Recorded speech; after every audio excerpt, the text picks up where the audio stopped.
Hello everyone. Hi. This is Rob and Bay again, and today we're going to be talking about the evidence that we submitted for the immigration process. And so this was based on marriage, so Bay from Thailand and myself being an American. We did all of this ourselves. We did a lot of research. Like, we read a lot. We watched other people's videos. Yeah, to learn from their experiences, and Rob read a lot of articles and comments on Reddit. Reddit's good. Yeah, so I'm not gonna say it's easy to do it yourself, but it's not too difficult. Yeah, you definitely don't need a lawyer if you aren't dealing with any legal hurdles, like if the person you're petitioning for has never overstayed a visa or anything, or she's not here on some like asylum status or something. If it's just a straightforward marriage application, then it's a very straightforward process. Yeah. Easy to figure out. Right. We won't go into the timeline, like the dates that everything was sent, but we're just going to go over the forms that had to be sent and the evidence that we sent. Yeah, we'll talk about the timeline in another video. Okay. So before you even start submitting anything, we first have to create an account on the USCIS website. Yeah, and then just read thoroughly. Yeah, and read carefully to find out what you need. And prepare all those documents, scan them, be ready to submit them online. Yeah. So the first part is the I-130, which is a petition for an alien relative. And for that, all of these steps and forms are actually pretty straightforward if you just follow the directions that they give you. So filling out the form is quite simple. The part that might give you some trouble is the evidence. Like some of the things are kind of old and outdated. Like one of the things that they ask for is a picture, but then you have to show them the back of the picture, even though you're submitting this digitally. And so presumably you could just like take a picture with your phone and then send that file. But again, that's something that was unclear. It was perhaps like outdated information on this form. But we did that. But we did it anyway because we wanted to dot all the I's and cross the T's. So we did go and get like a physical picture taken for both of us, and then we signed the back of it. So you put your name on the back of the photo. Yeah. And you have to get a passport size photo. So before you can submit the I-130 online, you have to collect all your evidence because everything has to be submitted together. Yeah. So we pretty much just went through the whole list that they give you on the form and found something for every item. Yeah, we did a lot of research before we actually filed, so we had collected all the evidence that we wanted to submit along with the I-130. So we had like health insurance, to like establish a relationship. So I have my health insurance through work, and then I put Bay on that, so that establishes a relationship. We didn't set up a joint bank account. Yeah. And we pretty much did that just for the sake of evidence. Having both of our names on the account. Yeah, but it's something that helps. And then, see, at the time we were staying in someone else's house, like we were renting a room. So we printed up a lease and then had the owner of the house who we were renting from sign that. And then it was stuff like pay stubs to show that you can support yourself and a spouse. And that was all of the stuff that you can submit to help establish a relationship. Yeah. There's more stuff that we submitted for the 485. Yeah, so the more evidence you submit, the better. More evidence is always better. I did end up consulting Reddit a lot because it's sort of the lone source on the internet at this point where you can find information from real people doing stuff. I read all the details on the USCIS website and the documents and evidence that they might want to see listed on the website. So that's pretty much everything that I had for the I-130. And then, of course, you have like the standard stuff, like the marriage certificate. Obviously, you have to include that. And along with the I-130, we had to submit the I-130A, which is for me. oh yeah, because it's a pair. Yeah. So like when I log onto my USCIS, which one I have up on my phone now, I can see the I-130 and like case progress for the I-130. So as part of the evidence that we submitted to establish a relationship, you have like the marriage certificate, obviously. You have things like a lease if you have it. You can do bills in both of your names. And then we had, in the beginning, like Bay had only just come to stay with me for like a few months in the US, and we hadn't been together that long. So we had to like scrape together everything we could think of. So we had like Facebook messages, like how we met to begin with. And then we had like transcripts of conversations over line, like showing things that we texted to each other, and then also showing that we had been doing video calls pretty much every single day for hours. And so we that included, was for about 3 months. Yep. That we were in a long distance relationship, because I went back to Thailand after we met the first time. Yeah. And so we included like the timestamps from line showing all those calls. And then we had like some letters that we had wrote back and forth, like digital letters, not digital letters, sent over line, sort of romantic. And then at the end, we have photos of us together, which we didn't have that many because she had only been here for a short time. Yeah. So we were sure to take photos of us like everywhere we went. Yeah. So photos at the monastery, photos with friends, going out doing different things. Yeah. And then we actually continued taking more photos, which we submitted as additional evidence And later on. Facebook posts about our engagement and wedding. Yeah, Yeah. that too.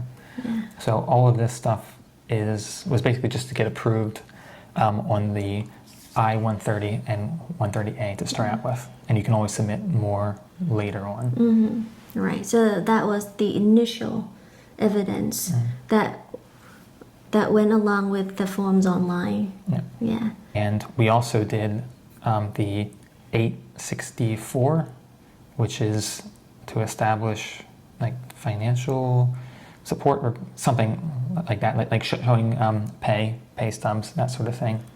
And we also did the I-765, which is the work permit. So we submitted all this stuff together at the same time. And initially we did the I-864-EZ. Again, I should have done the full form. The full form. But I did this one first. And so we did the G1145, which is just authorizing them to notify you electronically of like updates and stuff. Yeah, and you do that for each form that you submit. That'll be on the front of the packet. Yeah, it's more of a request for email and text message notifications from them when they have taken an action on your case. And then you have the 864 itself, and then you have the photocopy of your passport, and then I included the IRS transcripts of the federal tax income for the 2 most recent years. I actually only included the 2 most recent years instead of the 3 most recent because I was a monk for a long time, and I only disrobed back in 2022. So I wouldn't have had tax returns from before that time. Right. So I did the 2 most recent years. Right. So we submitted all of this in 2024. Yeah, so we only had the records from 2022 and 2023, Yeah. 2 years, but their request for 3 years. If you do have 3-year records, then please do 3 Sure. years. And then I had the photocopies of pay stubs for the most recent 6 months. Did that one. And then a letter from my employer just establishing what my current annual income is. Right. His position, if he's a full-time or part-time, and his annual income, yes. And then alongside that 864, we had the I-485. And that's for me, yeah. And I submitted 2 passport-sized photos with that. Then the form G1145 again on that to request that they notify us when they have taken an action on our case.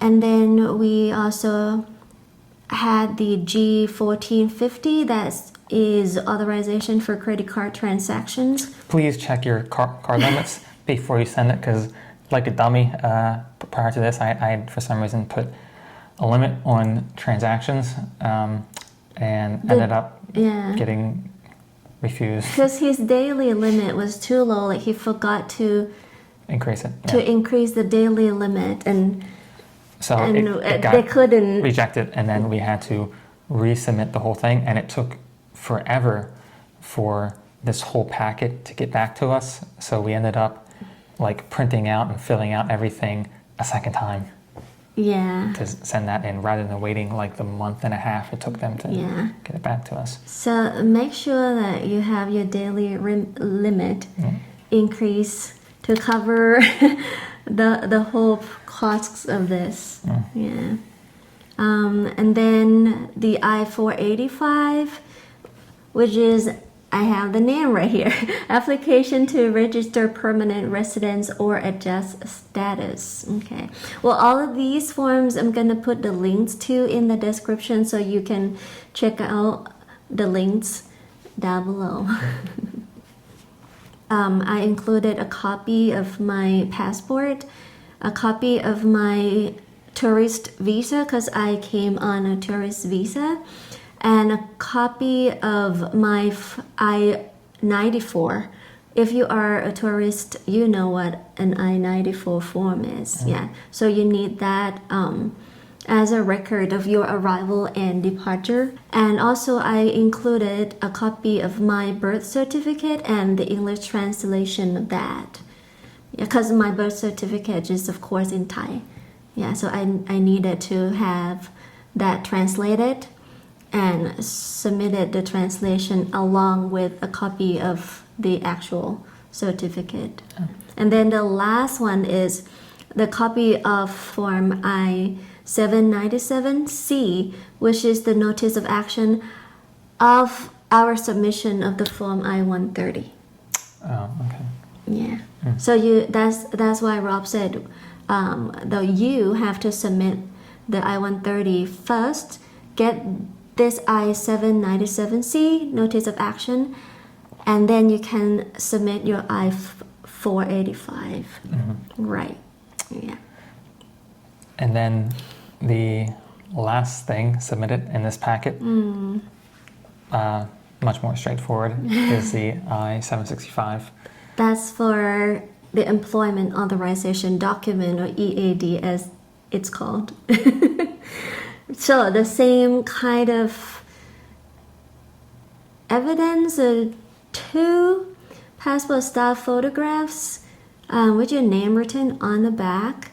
Same thing, G1145, e-notification of application, petition acceptance, and then G1450, that's for the credit card transactions.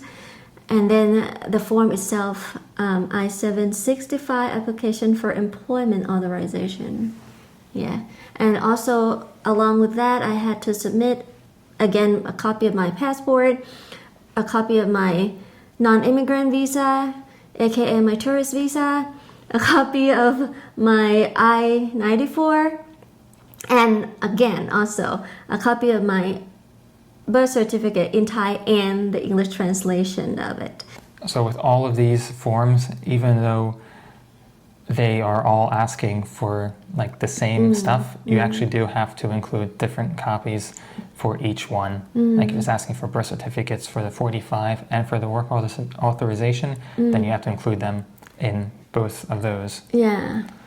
So yeah, always just follow the directions to the letter. Don't make an assumption, oh, well, I'm already including it here, I don't have to include it there. No, you can't be lazy. Yeah, you have to follow it to the letter. So each copy for each form that you submit. Yep. Yeah. And they tell you the order to put them in. Like you have your 485 sort of packet paper clipped together, and then you have your 765 packet clipped together, and then like in the order they're supposed to be in, and then you put them all in the same envelope. Yeah, right. Like all these instructions are on the USCIS website, and again, you can find a link in the description. I'll link them all down for you. Yeah. So after submitting all of this, then we got the request for more evidence for the 864 easy, because I should have actually done the 864, the full one. So I had to submit my W-2s, the ones that I had, along with the 1040. And at the same time, on the same form as this request for more evidence, it also asked us to complete the I-693, which is the medical exam portion. So we had to make appointments with the civil surgeon that's nearby and get her medical exam done, and to get all the vaccinations scheduled and done. Right. Fortunately, that all ended up being, the vaccinations and stuff were almost completely free, if not entirely free. The medical exam did cost $340. Yeah. Yeah, because we had to go in 2 times. The first time we went in for an initial exam, and then he gave us the list of vaccines that I needed to get, and a letter to the hospital that we were going to get the vaccines from, and if we had some insurance, which we did. Yeah, then it would be covered. So yeah, getting vaccines and blood work done to see which vaccine she might have already had. Right, yeah. And that was all of the paperwork that we submitted in the first round. And then we did submit a bit more additional evidence. Like, hold on. After I got all the vaccines required, and we had to go back to the civil surgeon's office again to have him complete the form I-693, which was put in a sealed envelope, but we also received a copy. Yeah.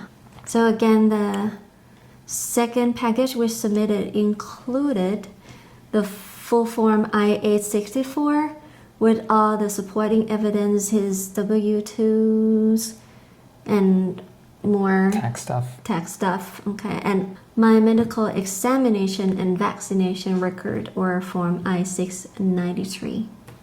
Yes. So that was the last package we submitted, and then by mail, and then later on, as we got more evidence, like we moved into this apartment, and then we had utility bills with both of our names on it, stuff like that.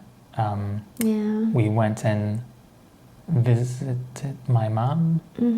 Yeah, because that happened after we submitted the first batch. So we included pictures of visiting my mom back in Maryland. Yeah. And this one was voluntary. Yeah. Can I say that? Yeah, like they do not require you to submit additional proof. Yeah, it's just additional evidence that you have the option for on the website. Right. And unsolicited. Unsolicited. That's the word they use. Yeah. Yeah. Yeah, so as you get more stuff, then you can go ahead and submit that online. Yeah. And that was it for the evidence and forms that we submitted. So with this additional evidence, I had already started working, so this time we had my pay stubs as well. Yeah. We also included some expenses. Medical bills. So they had some dental work done, and we paid for it with my card. So we just showed like the work being done, and then that charge on the card in my name. And then we had the plane tickets to Maryland, because travel documents together is a very strong bit of evidence. Yeah. And then just more pictures with friends and family. Yeah. I want to say that I recommend that you submit photos with different groups of friends, because we did that. Like now I'm looking at the photos that we submitted as additional evidence. We had pictures with different groups of friends, not just the same group of friends again and again and again. Yeah. And on different occasions, because we did going over to dinners at friends, going out 4th of July. Right, Thanksgiving, Christmas, at different places with different groups of friends. Yeah. Oh, and the YouTube channel. And the YouTube channel. A screenshot of the homepage of our YouTube channel, this channel. That might have been the slam dunk piece of evidence that did it. Yeah. All right. I think that's all the evidence that we submitted. Yeah. So that's all that we have for the evidence that was submitted. In the next video, I suppose, then we'll go over the timeline and how long it took to get through all of this, which can vary significantly from case to case. My understanding is that marriage-based visas, especially in our case, where there is no like legal obstacle to get over, is definitely the quickest. But still, it can help to have something to compare yourself to give you some idea of how long all this might take. Okay, all right. So if you'd like to know about our timeline, please subscribe, and we're gonna have that video out soon, hopefully. Okay. Working on it. Thank you for watching. Thanks for watching. See you next time. Bye bye.